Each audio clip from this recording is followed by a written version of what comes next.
الشيطان الرجيم بسم الله الرحمن الرحيم الحمد لله رب العالمين وعلى الخلائق أجمعين الصلاة والسلام على أشرف الأنبياء والمرسلين وشفيع المذنبين وحبيب إله العالمين أبي القاسم محمد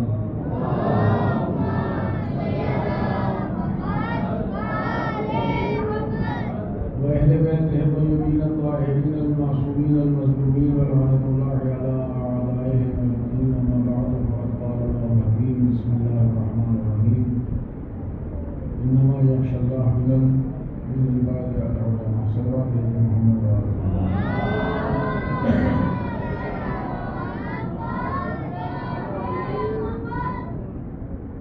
پروردگار عالم آپ سب کی توفیقات خیر میں اضافہ فرمائے اور یہ جو تربیت کی پروگرام منعقد ہوا اللہ تعالیٰ زحمت کرنے والوں کی زحمات کو قبول فرمائے اور ہمیں زیادہ سے زیادہ محمد والے محمد علیہ السلام کی تعلیمات سے بہرامند ہونے کی توفیق عنایت فرمائے. ایک اور بلند آواز سے صلوات دے.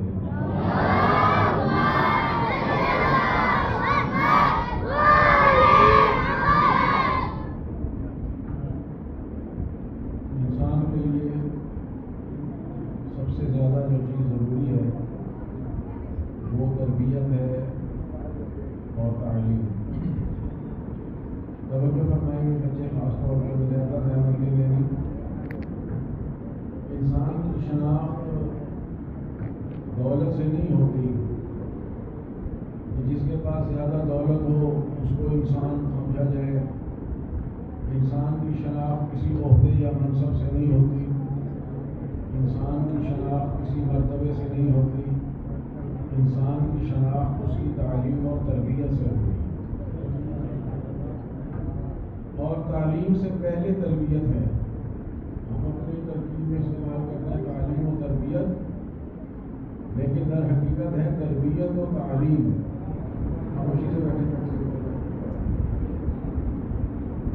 انسان کی تربیت اور تعلیم بھی انسان کی تربیت کے لیے ہے. انسان علم حاصل کرے گا وہ تربیت آئے گی اور وہ اس مقام پہ پہنچے گا کہ جہاں وہ اپنے خدا کے سامنے سر تسلیم خام ہو جائے گا. انما یخشی اللہ من عبادہ العلماء کہ اللہ تعالیٰ سے ڈرنے والے لوگ وہی ہیں جو علماء ہیں، اہل علم ہیں. یہاں ضروری نہیں کہ علماء سے مراد وہ فقہا اور بڑے بڑے مجتہدین اور ہم اپنے مراجع تقلید کو لیں. یعنی انسان وہی خدا سے ڈرتا ہے جس کے پاس کچھ علم ہے. اگر علم نہیں ہے تو انسان خدا سے نہیں ڈرتا. خدا سے ڈرنے کا مقصد کیا ہے کہ اس کے احکام پر وہی عمل کرتا ہے جس کے پاس علم ہے. یا دوسرے لفظوں میں کہیں کہ اگر کوئی انسان خدا کے احکام نہیں مان رہا، خوف خدا نہیں رکھتا، اللہ تعالیٰ کی عظمتوں کا خوف اس کے دل میں نہیں ہے، تو اس کا مطلب یہ کہ اس کے پاس کوئی علم ہے ہی نہیں. جب علم نہیں ہے تو پھر تربیت بھی نہیں. اس دور میں خصوصاً جس دور میں ہم زندگی گزار رہے ہیں، جو انتہائی پورا شور دور ہے، ہر آنے والا دن انسانوں کو گمراہی کی طرف لے کے جا رہا ہے. گمراہی اتنی پھیل چکی ہے کہ جسے بیان کرنے کی ضرورت ہی نہیں ہے. جو چیز سامنے آشکار ہے اسے کیا بندہ بیان کرے. 100 سال پہلے ممکن تھا، 200 سال پہلے ممکن تھا کہ بیان کرتے کہ بھائی گمراہی کن کن چیزوں کے ذریعے سے آ رہی ہے. آج تو وہ دور ہے کہ یہ بیان کرنے کی ضرورت نیازر من الشمس ہے کہ گمراہی در گمراہی ہے. ایک گمراہی کے اندر کتنی گمراہیاں مخفی اور چھپی ہوئی ہیں اور ہمیں اس کی طرف کوئی ہماری توجہ نہیں ہے، ہمیں اس کی طرف کوئی فکر نہیں ہے، ہمیں اس کی اصلاح کی کوئی صورت نظر بھی نہیں. سارا معاشرہ، سارا ماحول اسی گمراہی کے اندر ہے اور پوری دنیا کی طاغوتی طاقتیں. اب طاغوتی کا لفظ میں کیا کس کے لیے استعمال کیا جائے؟ ہر طرف سے یہی کوشش ہے کہ لوگوں کو گمراہ کیا جائے، راہ حق سے ہٹایا جائے. اس میں چاہے مسلمان ہیں چاہے غیر مسلم ہے، کوئی فرق نہیں. ہر چیز کی جو ایجاد ہو رہی ہے، حالانکہ وہ انسانیت کے لیے مفید بھی ہو سکتی ہے، مگر یہ انسان کی فطرت ہے، اس میں سے شر کا پہلو پہلے نکالتا ہے. اللہ تعالیٰ نے گندم خلق کی ہے ہمارے کھانے کے لیے، انسانوں نے اس میں سے شراب بنانی شروع کر دی. اللہ تعالیٰ نے انگور خلق کیے ہیں میوے کے طور پہ کہ انسان کھائیں اور لطف اندوز ہوں، انسانوں نے اس میں سے شراب بنائی. اللہ تعالیٰ نے کھجوریں خلق کی ہیں کھانے کے لیے، انسانوں نے اس میں سے شراب بنا دی. جو سے شراب، کشمش سے شراب، گنے سے شراب. یہ نا اللہ تعالیٰ تو حلال چیزیں خلق کرتا ہے، اس کو راہ حلال میں استعمال کیا جائے. گمراہی انسان کو لے جاتی ہے کہ اسی حلال کو پھر حرام چیزوں میں استعمال کرنا. آج تو قدم قدم پہ گمراہی ہے، اس لیے سب سے زیادہ اس دور میں ضروری ہے، اور خصوصاً جو مکتب اہل بیت علیہ السلام کے ماننے والے ہیں، جو محمد و آل محمد علیہ السلام سے متمسک ہونے کا دعویٰ کرتے ہیں، جو امیر المومنین علی بن ابی طالب علیہ السلام کی ولایت کا کلمہ پڑھتے اور دم بھرتے ہیں. ولایت کا مفہوم یہی ہے. بارہا آپ نے سنا ہے، بیان ہوتا ہے کہ ولایت کا معنی فقط ایک نعرہ لگا دینا نہیں ہے، وہ ہماری محبت کا اظہار ہے. ولایت یعنی ان کی حاکمیت کو قبول کرنا، ان کی سرپرستی کو قبول کرنا. مکتب ولایت اور مکتب اہل بیت کا تقاضا یہی ہے کہ ہماری تربیت انہی خطوط پہ ہونی چاہیے جو خطوط اور راہیں اہل بیت علیہ السلام نے ہمارے لیے معین فرمائی. اور ظاہر ہے کہ اس کی ہر انسان کو ضرورت ہے، ہر روز ضرورت ہے، ہر قدم پہ ضرورت ہے. آپ کی کوئی نماز واجب ہو یا مستحب سورہ حمد کے بغیر نہیں ہوتی. لا صلاۃ الا بفاتحۃ الکتاب، کوئی نماز نہیں ہے اگر سورہ حمد نہ پڑھی گئی. اور پوری سورہ حمد کا مقصد کیا ہے؟ اہدنا الصراط المستقیم. یعنی انسان کم از کم روزانہ 10 مرتبہ تو کم از کم ہے. زیادہ جتنی ہدایت کی ضرورت ہے اتنی زیادہ دفعہ ہے کہ پروردگار مجھے راہ ہدایت عطا فرما، یا راہ ہدایت پر جو مجھے تو لے آیا ہے اب اس پر مجھے ثابت قدم رکھ. اہل بیت نے ہدایت کر دی ہے، خدا کی طرف سے ہدایت آ چکی ہے. ہم بھی اپنے عام محاورات میں کہتے ہیں فلاں بندے کو اللہ تعالیٰ ہدایت فرمایا. اللہ نے تو ہدایت کر دی ہے. قرآن کریم اور تعلیمات پیغمبر اسلام صلی اللہ علیہ وآلہ وسلم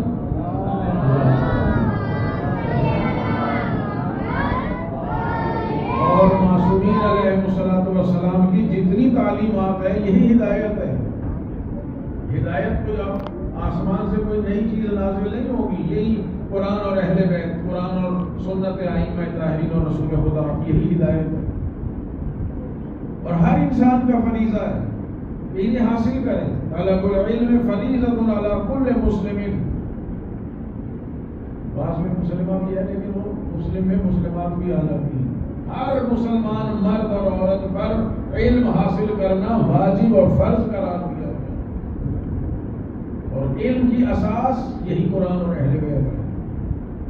وہ علم ہی نہیں ہے جس کا قرآن سے واسطہ نہیں ہے، وہ علم نہیں ہے جس کا محمد و آل محمد علیہ السلام سے تعلق ہے. اور علم ہے ہی قرآن اور اہل بیت. انا مدینۃ العلم وعلی بابها، میں شہر علم ہوں، علی علیہ السلام اس کا دروازہ. ہم بڑا فخر کرتے ہیں اس حدیث پر اور قابل فخر بھی ہے. ہمیں بڑا ناز ہوتا ہے کہ امیر المومنین نے سلونی کے دعوے کیے. ہمیں بڑا فخر ہوتا ہے اور ہونا بھی چاہیے کہ امیر المومنین نے وہ فیصلے کیے جو بادشاہان وقت اس فیصلے کی طرف ان کا ذہن جا ہی نہیں سکتا. کتنے بڑے بڑے علمی مسائل امیر المومنین نے ہنستے ہنستے حل کر دی. ہماری کیا کیفیت ہے؟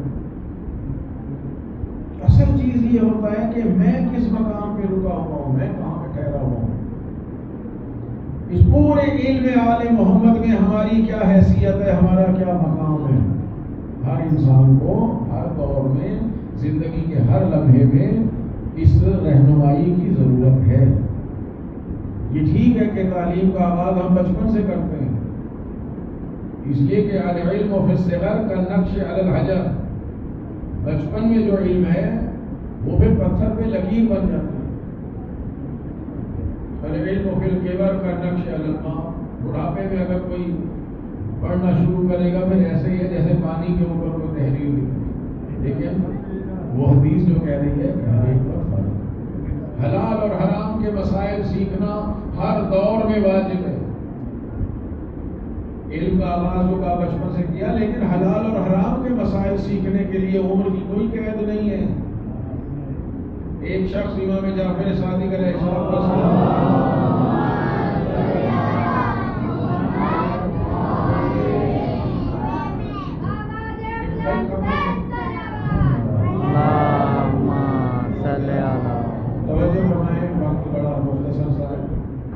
امام کی خدمت میں آیا، کوئی میرے جیسا ہی 60-65 سال کا ہوگا، اس نے کہا مولا میں 2 رکعت نماز پڑھتا ہوں۔ کتنے اچھے لوگ تھے وہ کہ اماموں کے پاس آ کے اپنی نماز کی اصلاح کرتے تھے۔ آج تو الحمدللہ نماز آتی بھی نہیں ہے اور پوچھنا بھی عیب سمجھتے۔ کلمہ طیبہ صحیح پڑھنا نہیں آتا، کلمہ طیبہ جس پر اسلام کی بنیاد ہے وہ اکثریت کو صحیح نہیں آتا پڑھنا، اور ماشاءاللہ کہتا آگے بڑھے گا کہ مولا میں 2 رکعت نماز پڑھتا ہوں، آپ میری نماز دیکھیں۔ اس نے نماز پڑھی، لیکن امام نے کیا فرمایا کہ مجھے اچھا نہیں لگتا کہ انسان 60 سال کا ہو جائے اور وہ 2 رکعت نماز بھی صحیح طریقے سے نہ پڑھ سکے۔ یہ چیز ہمیں کس چیز کی طرف اشارہ کرتی ہے؟ یہ روایت کس چیز کی طرف اشارہ کرتی ہے؟ یا حضرت صادق علیہ السلام کا یہ فرمان ہے کہ مجھے اچھا نہیں لگتا کہ میرا چاہنے والا کوئی مر جائے اور اسے قرآن پڑھنا نہ آتا ہو۔ ہیں ایسے لوگ آج بھی، دیکھ لیں آپ جانتے ہیں، قرآنی کی مجلس کر لیں، کسی کا سویا ہو دیکھ لیں، وہاں قرآن پڑھنے والے کتنے۔ یہ وجہ کیا ہے؟ وجہ یہ کہ بچپن سے اس کام کا آغاز نہیں کیا گیا۔ کچھ چیزیں ہمارے شروع سے چلی آئی، الحمدللہ اس کی طرف اصلاح ہو رہی ہے۔ ہم نے یہ سمجھا کہ یہ کچھ کام ایسے ہیں جو ہم شیعوں کے کرنے والے نہیں ہیں، اوروں کے کرنے والے ہیں۔ تفصیلات میں جانے کی ضرورت نہیں۔ حالانکہ قرآن کا سب سے پہلے تعلق ہمارے ساتھ ہے۔ ہمارے امام کے لیے فرمایا القرآن وعلی وعلی مع القرآن لن يتفرقا حتى يرد عليه العوض۔ علی کو قرآن سے اور قرآن کو علی سے کبھی جدا نہیں کیا جا سکتا۔ تو جس کے دل میں امیر المومنین کی محبت ہے، اس کے دل و دماغ میں قرآن کی تعلیمات ہونی چاہیے۔ نعرہ تکبیر، اللہ اکبر، نعرہ رسالت، قرآن وہ کتاب ہے، قرآن وہ کتاب ہے، علی کا طرز زندگی، علی کا طرز زندگی،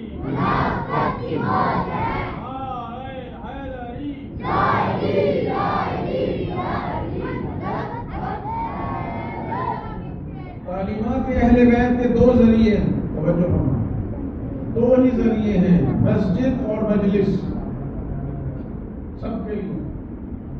مکتب میں، مدرسوں میں تو کوئی آتا ہے، سینکڑوں میں ایک، ہزاروں میں ایک آتا ہے، لیکن مجلس میں الحمدللہ سب آتے ہیں، مسجد میں سب آتے ہیں۔ یہ 2 مرکز ہیں تعلیمات اہل بیت کو حاصل کرنے کے، مجلس اور مسجد۔ لیکن ہماری شومی قسمت یہ ہے کہ مسجد میں کام نہیں ہوتا، نماز پڑھنے چند بزرگ آتے ہیں اور نوجوان الحمدللہ سندھو پورے کی حالت ذرا اچھی ہے، لیکن یہ بھی بیٹھتے کام ہے، بھاگتے جلدی ہیں۔ اور مجلس جو ہے وہ اب ایک پیشہ بن گیا ہے، ایک فن بن گیا ہے، وہ ایک پورا مافیا بن گیا ہے۔ وہ مجلسوں میں وہ بات وہاں بھی نہیں ہوتی جو بات ہونی مسجد میں چاہیے، وہ بھی نہیں ہوتی۔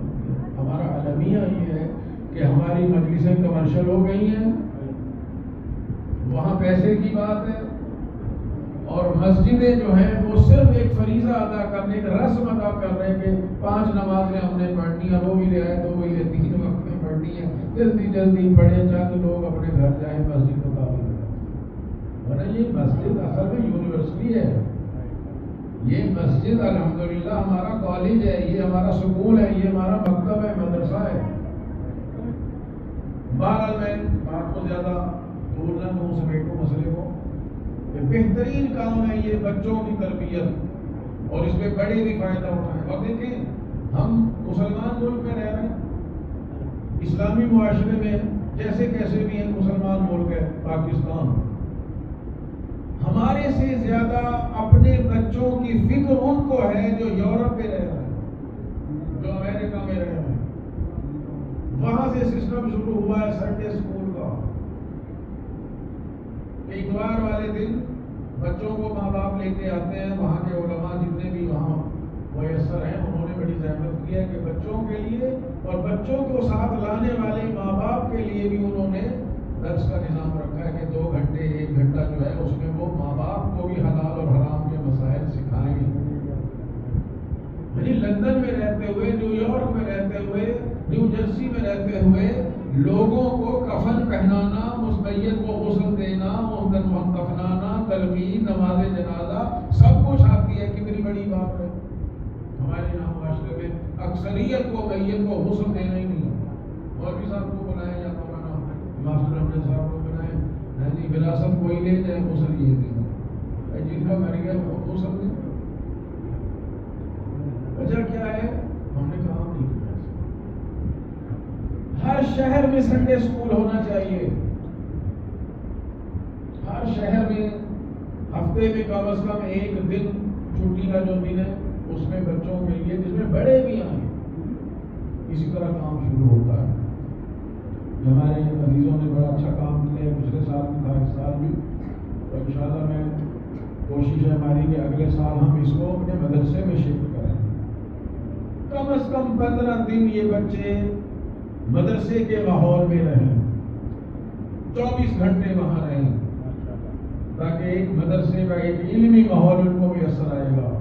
دیکھیے معاشرے کا اثر پڑتا ہے، یہاں بچہ آیا 1 گھنٹے کے لیے، 24 گھنٹے میں سے 1 گھنٹہ تو اس نے درس سن لیا، 23 گھنٹے میں وہ کہاں جائے گا؟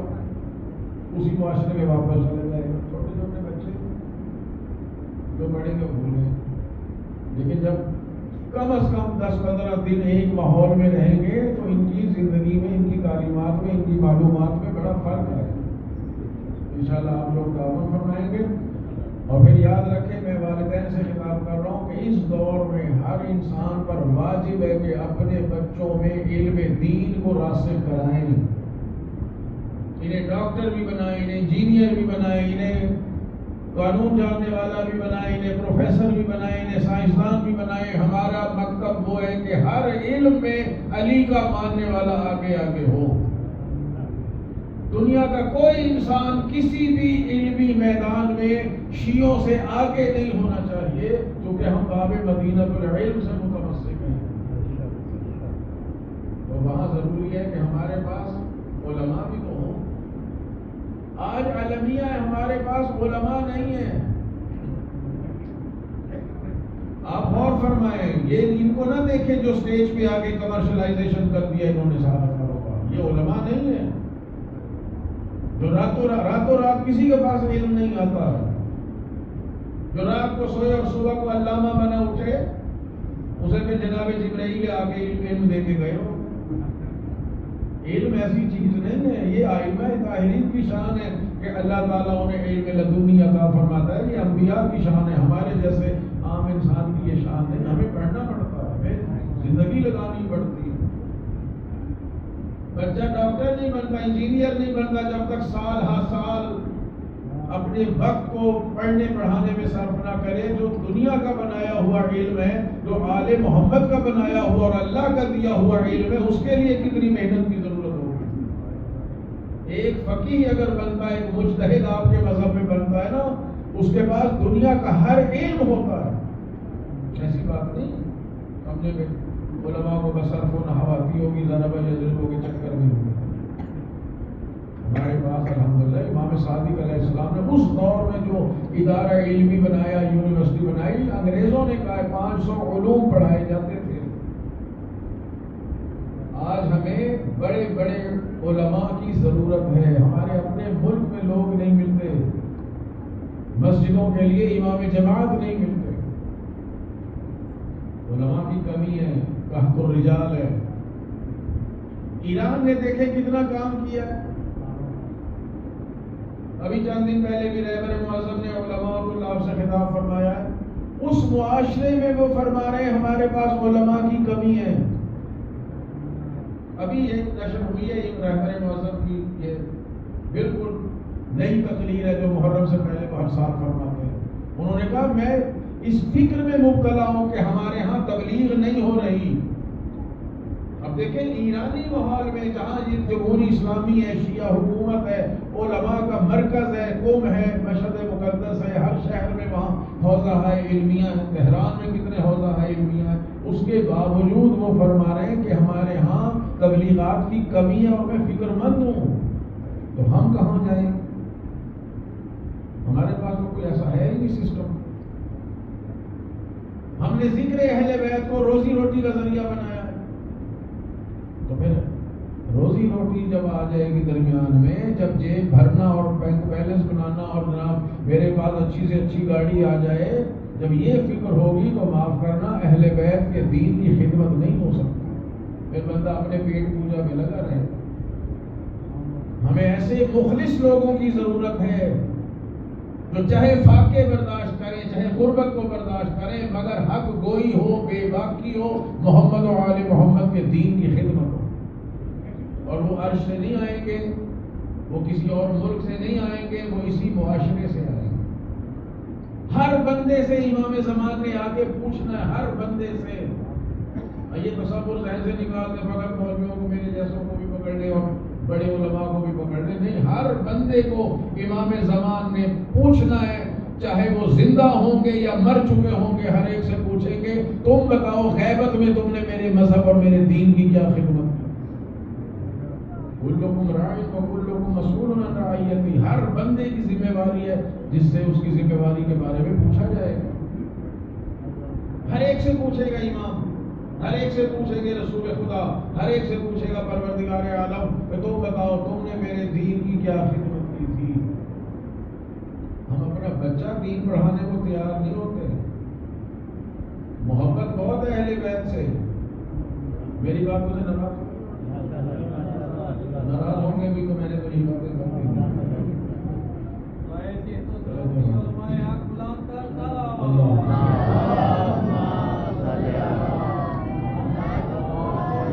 محبت بہت ہے، جان دینے کو تیار ہے اور دے رہے ہیں لوگ، جان قربان ہو رہی ہے، پیسہ قربان ہو رہا ہے، ٹائم دیا جا رہا ہے، مگر اپنے بچے کو عالم دین بنانا گوارا نہیں۔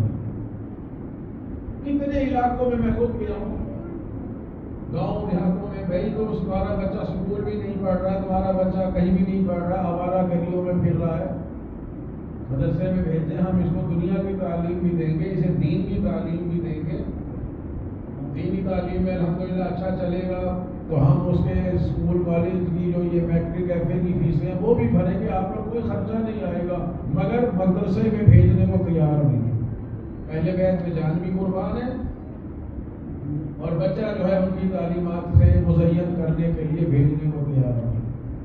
میری گزارش ہے، استاد العلماء قبلہ یار شاہ صاحب فرمایا کرتے ہیں، میرے والد کو فرمایا تھا کہ تمہارے 4 بیٹے ہیں، فرض کرو اللہ نے تمہیں 3 بیٹے دیے، تمہیں 3 بیٹے اللہ دیتا تو تم کیا بگاڑ لیتے خدا؟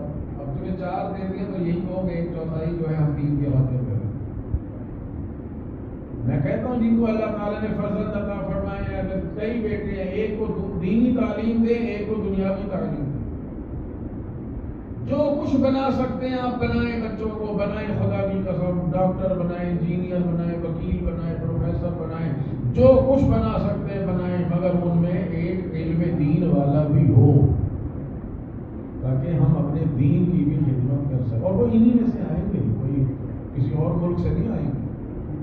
اس چیز کی طرف توجہ فرمائیں، اور الحمدللہ ان بچوں کی جو نشو و نما ہے، بچوں سے یہ ہے، ان کے والدین سے بھی کو مسجد سے وابستہ رکھیں، خود بھی مسجد میں آئیں، بچوں کو بھی لے کے آئیں، نماز پنجوانہ مسجد میں آ کے ادا کریں۔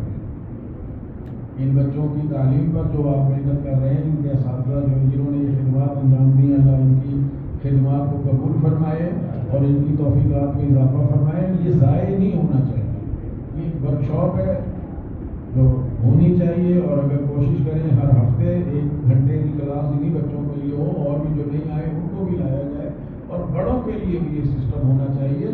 کوئی اس میں قید نہیں ہے، بندے کو کلمہ نہ صحیح آئے، نماز صحیح نہ آئے، غسل صحیح نہ آئے، تو پھر اس کے دین اختیار کرنے کا کیا فائدہ ہے؟ اسے قرآن پڑھنے نہیں آتا تو پھر کس چیز کے شیعہ ہیں؟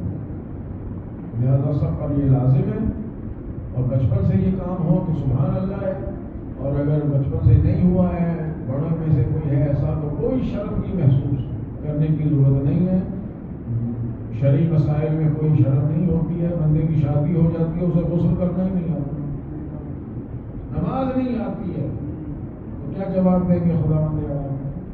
انشاءاللہ اس چیز کی طرف ذرا توجہ فرمائیں گے، اور زیادہ سے زیادہ اپنے بچوں کو علم دین کی طرف راغب کریں گے۔ ہم حاضر ہیں آپ کے بچوں کو بہترین تعلیم دنیاوی اعتبار سے بھی، دینی اعتبار سے بھی۔ ہم نے اعلان کیا ہوا ہے جو دینی تعلیم طالب علم ہمارے مدرسوں میں اگر 75% نمبر ہمارے امتحانات میں لیتا ہے نا، تو اس کے جو میٹرک ایف اے وغیرہ کی بورڈ کی فیسیں ہیں، ڈاکٹر صاحب کو زیادہ پتا کتنی فیسیں ہوں گی، وہ ہم مدرسے کی طرف سے دیں۔ ان کو میٹرک ایف اے کرانے کا انتظام بھی ہم لوگوں نے کر رکھا ہے۔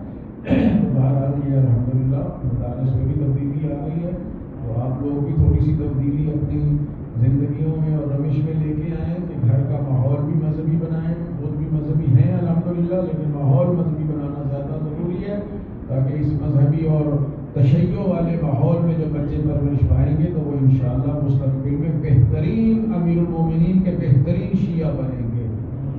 اللہ تعالیٰ ان کی توفیقات خیر میں اضافہ فرمائے، اور جنہوں نے محنت کی ہے ہمارے محترم یہ سارے، اللہ تعالیٰ ان کی توفیقات میں اضافہ فرمائے، اللہ کو قبول فرمائے۔ جن حضرات نے تعاون کیا اللہ تعالیٰ ان کو معاونین اسلام میں شمار فرمائے، اور ہمیں توفیق دے کہ ہم مذہب حق کی زیادہ سے زیادہ خدمت کر سکیں، اور ہمارے امام کو اللہ تعالیٰ ہم سے راضی فرمائے، اور ان کے ظہور میں تعجیل فرمائے، اور ان کے حاضری میں ان کے محضر میں ہمیں اللہ تعالیٰ سرخرو فرمائے۔ جزاکم اللہ، میں نے آپ کا بہت وقت لیا، اللہ تعالیٰ آپ سب کی دعاؤں کو مستجاب فرمائے۔